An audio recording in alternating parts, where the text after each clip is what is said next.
Hello, friends. The 842nd day of the war between Russia and Ukraine continues. Russian troops have been advancing south of Siversk in the Donetsk region for the second day, reports the Ukrainian military telegram channel Deep State. Yesterday there were reports that they approached the village of Yevhenii along the direction of the railway running there, and today they advanced towards Rozdolivka. According to data from the Ukrainian side, soldiers of the Ukrainian armed forces managed to destroy the armored vehicle of the landing force as it retreated to its original positions, but the landing party itself dismounted on the eastern outskirts of the village. The enemy had previously established a foothold in an area up to 2 kilometers wide and to a depth of 1 kilometer. The General Staff in its latest report, commenting on events in this direction, does not address the situation south of Siversk. In the Avdiivka direction, Russia captured Novopokrovsky, writes Deep State. Russian telegram channels previously reported his capture. Bild Osint analyst Julian Rurp also reports about the capture of Novopokrovsky by the Russians. Russian invading forces have captured Novopokrovsky, 15 kilometers northwest of Avdiivka.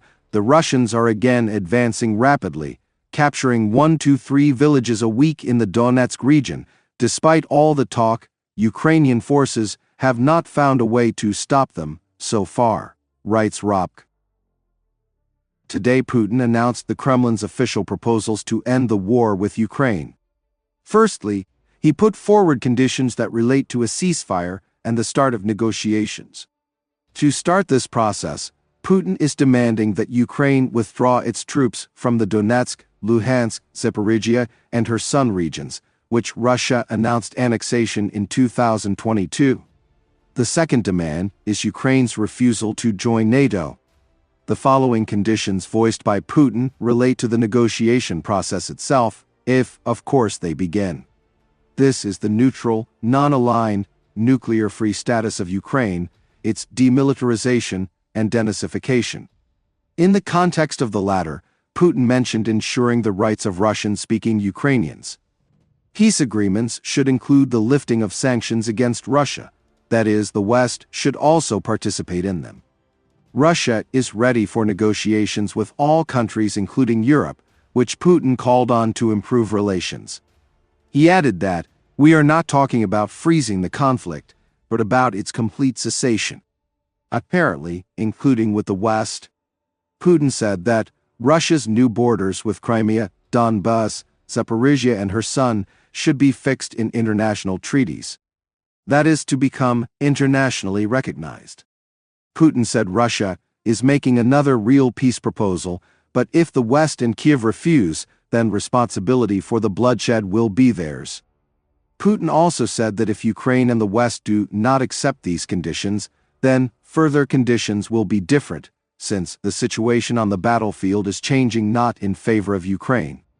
After Putin's speech, the head of the Russian Foreign Ministry, Lavrov, said that this proposal would be officially transmitted to other countries through ambassadors. Putin also said that at previous negotiations in March 2022, he was ready to withdraw troops from the Kherson and Zaporizhia regions in exchange for land access to Crimea through Ukrainian territory. But Ukraine, according to him, rejected this proposal. Now Moscow demands these areas for itself.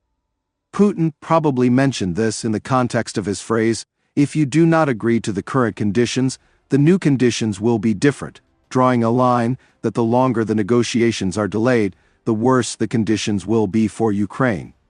"This is the last peace proposal from our side. Next there will be a proposal for surrender," said Deputy Speaker of the Russian State Duma Tolstoy. I know that Putin expressed his proposal the day before the opening of the summit on the Ukrainian peace formula in Switzerland. Apparently, the Kremlin thus wants to make sure that these statements ultimately become the main topic of the meeting and not Zelensky's peace formula. In Ukraine, this plan was expectedly rejected. Zelensky called Putin's conditions an ultimatum that cannot be trusted. These are ultimatum messages that are no different from the messages of the past, the president told an Italian channel on the sidelines of the G7 summit. In his opinion, Putin will not stop the offensive, even if his demands are met. The president's office called the plan profanation. There are no new peace proposals from Russia. Putin voiced only the standard set of aggressors, which has been heard many times already. Its content is quite specific, extremely offensive to international law, and speaks absolutely eloquently about the inability of the current Russian leadership to adequately assess the realities, wrote Podolyak, advisor to the head of the presidential office. He interprets Putin's plan as the surrender of Ukrainian territories, the renunciation of sovereignty and subjectivity, and the protection of not entering into alliances. The lifting of sanctions will allow Russia to replenish the militarized economy and increase information provocations around the world. Podolyak writes that this plan is a complete profanation. The Ministry of Foreign Affairs of Ukraine linked Putin's statements with the summit starting tomorrow in Switzerland. Putin has only one goal: to prevent the participation of leaders and countries in this summit. The appearance of Putin's statements exactly the day before the summit indicates that Russia is afraid of real peace. Putin understands perfectly well that the powerful voice of the world that will be heard at the summit will become the first practical step towards a just world, the ministry said in a statement. Kiev believes that the participation of as many countries and international organizations as possible in the summit is critically important in order to force Russia to abandon ultimatums and move on to fair negotiations to end the war. NATO also rejected Putin's conditions for starting peace negotiations. Secretary General Stoltenberg said that he does not consider the Kremlin's proposal peaceful. The alliance countries will continue to provide military support to Kiev. Let's try to figure out why Putin put forward these conditions and what they mean. Putin's peace proposals, which require the withdrawal of Ukrainian armed forces from a significant part of Ukrainian territory, are naturally not peace proposals. Both the Zelensky formula and the Putin formula, announced today, are not formulas for peace, but formulas for continuing the war. Since at the moment their conditions are completely unacceptable for the opposite side, and for their acceptance it is necessary for one of the parties to suffer a crushing military defeat, which has not yet been observed. The only possible formula for a speedy peace now is to stop the war along the front line. But, as we see, both Ukraine and Russia officially refuse to offer each other such a condition. At the same time, Putin's current statements open up the possibility for Ukraine and the West to begin a potentially very dangerous diplomatic game for Russia. To do this, it is necessary for Kiev to propose, and Western countries to officially support, an immediate and indefinite ceasefire along the front line as the only condition for the start of peace negotiations, the so-called Korean scenario. This is in line with China's peace plan and statements by other countries in the global south. Therefore, they can support this proposal from Ukraine. And if Putin refuses to stop the war along the front line and insists on his own terms, that is, to give up Zaporizhia, her son, and so on, then in the eyes of the entire international community, it is Russia that will become the main and only reason for the continuation of the war.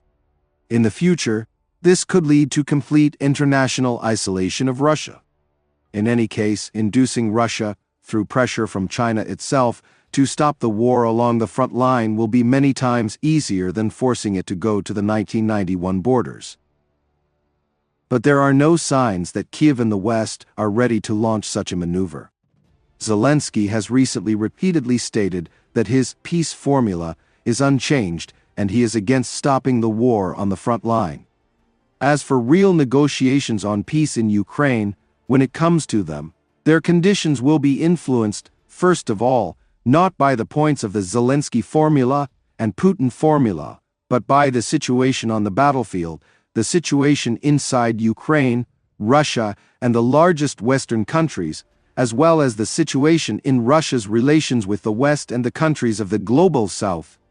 It is clear that now each side hopes for a military victory, the defeat of the enemy, with the imposition of all their conditions for ending the war on him. But if neither side achieves a decisive military victory, the peace agreement will be the result of compromises, and will bear little resemblance to the current official terms of Kiev and Moscow. The only question is when this will happen and how many more people will die. Friends, this channel exists solely thanks to your support. If you have the opportunity and desire to support the channel, I will be very grateful to you. Thank you very much and see you in the next video.